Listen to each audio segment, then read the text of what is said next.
Bishabelesh Laxilesh, Keshiwa Hachma, Lobe, Tenehachtaj, Kimakiwo, tienen Tunojkajil, San Francisco.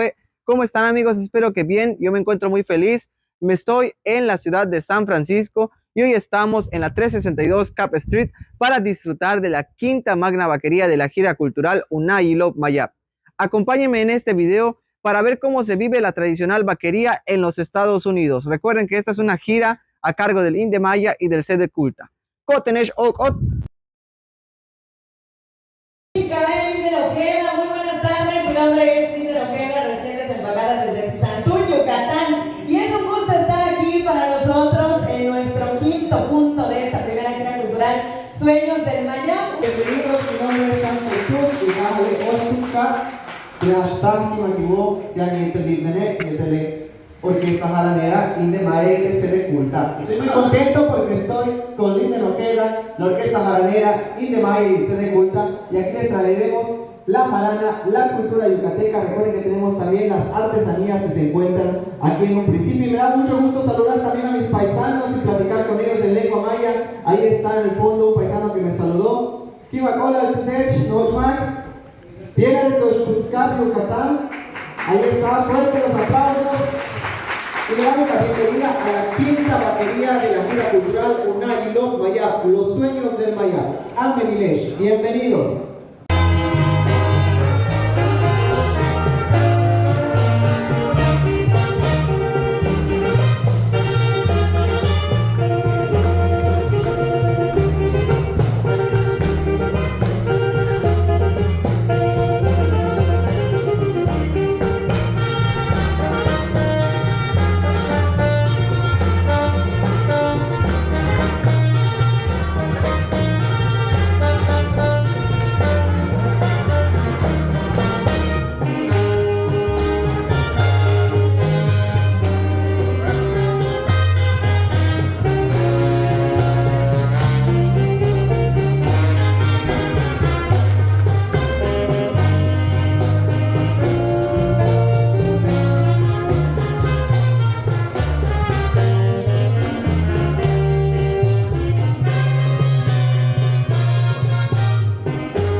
Regresamos después de un breve descanso. Somos la Orquesta Jaranera del Mayap. Regresamos.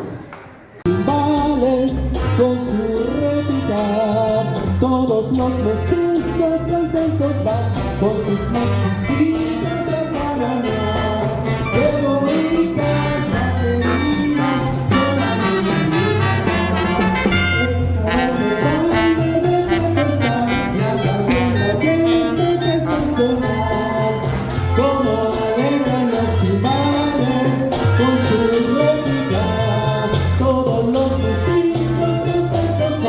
con sus